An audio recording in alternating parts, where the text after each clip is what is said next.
வணக்கம், ரெமி கிச்சனுக்கு உங்களை வரவேற்கிறேன். இன்றைக்கி நம்ம பாரம்பரியமான ஈஸியாக செய்கிற மாதிரி ஒரு பருப்பு உருண்டை குழம்பு செய்ய போகிறோம்.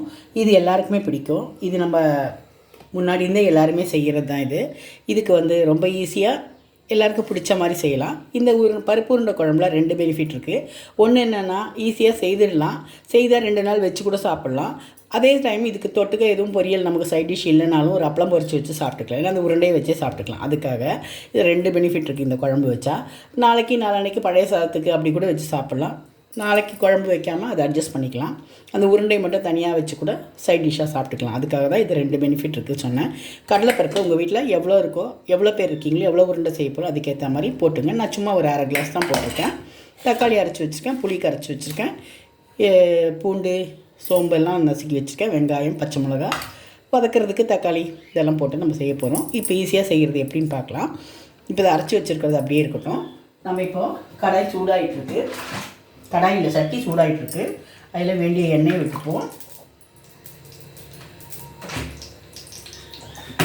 இது ரொம்ப ஈஸியாக தான்.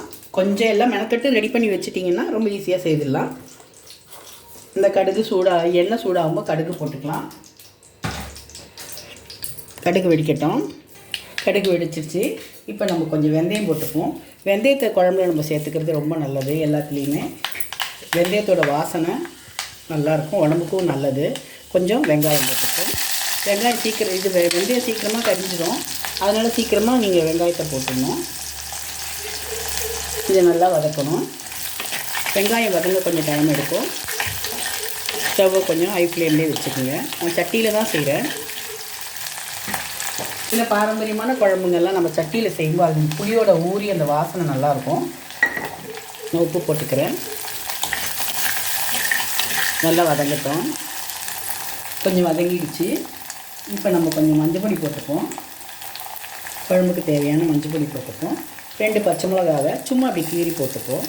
அது ஒரு டேஸ்ட்டு. அந்த புளிக்குழம்புல அந்த பச்சை மிளகா இருக்கும்போது அந்த டேஸ்ட் ரொம்ப நல்லாயிருக்கும். எனக்கு ரொம்ப பிடிக்கும். இப்படி போட்டுப்போம். போட்டுட்டு நம்ம தக்காளி அரைச்சி வச்சுருக்க பேஸ்ட்டை அதில் கொட்டிடுவோம்.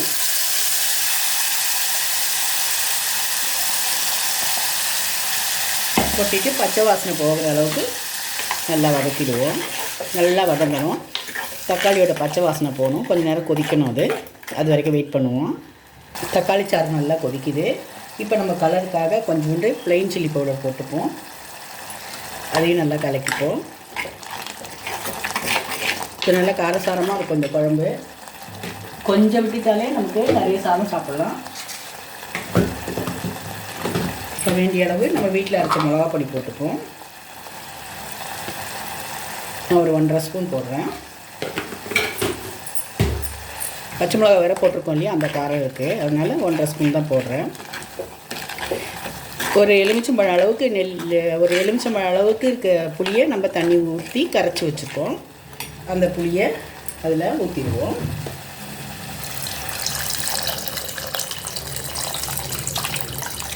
டஸ்ட் இல்லாமல் பிழிஞ்சு ஊற்றிடுவோம்.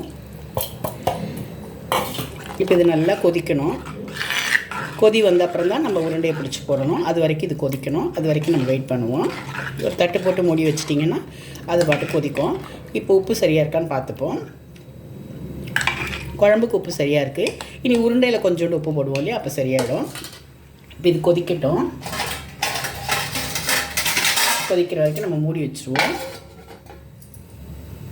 இப்போ நம்ம கடலைப்பருப்பை ஊற வச்சு அரைச்சி வச்சுருக்கோம் இல்லையா, அதில் கொஞ்சமாக உப்பு போட்டுப்போம். ஏன்னா இந்த உருண்டையில் உப்பு வேணும் இல்லையா, குழம்புல உப்பு போட்டுட்டோம்.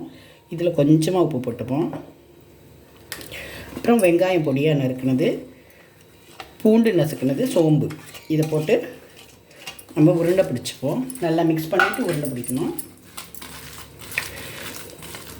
நான் கொஞ்சமாக தான் செய்கிறேன்.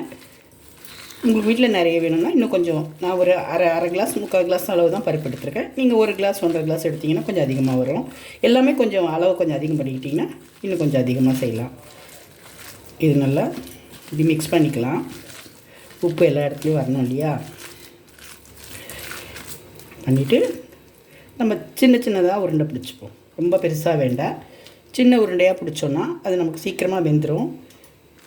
நேச்சுரலாக நம்ம இது பிடிக்கும்போதே கொஞ்சம் உருண்டை வெந்துச்சுனாலே கொஞ்சம் பெருசாகிடும். நல்லா சின்னதாக இருக்கேன்னு பார்க்காதீங்க. இன்னும் கொஞ்சம் நேரத்துலேயே அது வெந்தால் கொஞ்சம் மேலே வரும்போது பெருசாகிடும். குழம்பு கொதிச்சுட்டு கொஞ்சம் சிம்மில் வச்சுட்டு தான் உருண்டையை போடணும், இல்லைன்னா அது அப்படியே கரைஞ்சி போயிடும். இப்படி உருண்டை பிடிச்சி வச்சுப்போம். இப்போ நமக்கு குழம்பு நல்லா கொதிச்சிட்ருக்கு. இப்போ கருவேப்பிலை இப்படி கிள்ளி போட்டுருவோம். கிள்ளி போட்டால் வாசனை அதிகமாக இருக்கும்.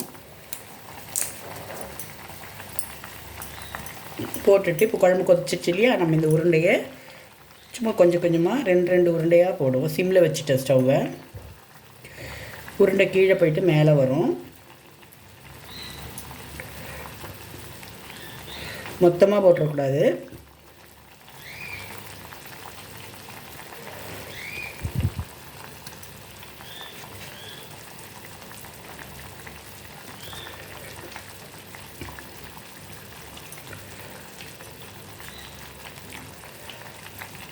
நான் ஒரு 4 உருண்டை போடுறேன்.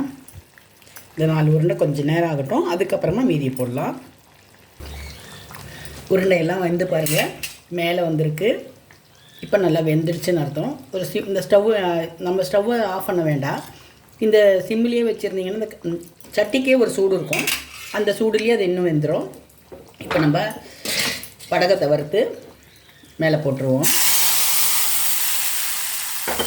வடகம் தாளிச்சிங்கன்னா நல்லா வாசனையாக நல்லாயிருக்கும். இப்போ நமக்கு டேஸ்டியான பருப்பு உருண்டை குழம்பு எடுத்து சாப்பிட நல்லா ரெடி ஆகிடுச்சு. இதே மாதிரி எல்லாம் ஈஸியாக பருப்பு உருண்டை குழம்பு செய்து பாருங்கள். ரெமி கிச்சன் எல்லோரும் சப்ஸ்கிரைப் பண்ணுங்கள், லைக் பண்ணுங்கள், ஷேர் பண்ணுங்கள். தேங்க்யூ.